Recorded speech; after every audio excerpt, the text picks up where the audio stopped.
আপনার বাচ্চাদেরকে চিপস খাইতে নিষেধ করবেন, আপনার বাচ্চাকে জুস খাইতে নিষেধ করবেন, আপনার বাচ্চাকে বাজারের সিঙ্গারা ফুচকা নিষেধ নিষেধ নিষেধ নিষেধ। কি খাওয়াবেন তাদের?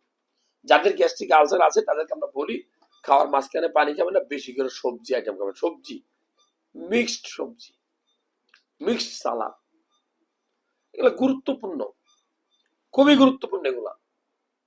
যে আপনার বাচ্চাকে আপনি অবশ্যই ছোট থেকেই সালাদ খাওয়াতে শিখবেন। শশা, ক্ষীরা, লাউয়ের, আমরা তো বলি যে লাউ সবজি আপনার পায়খানাকে লুজ করবে। গ্যাস্ট্রিকের একটা মহা ঔষধ লাউ সবজি। ঝাল কম দিবেন।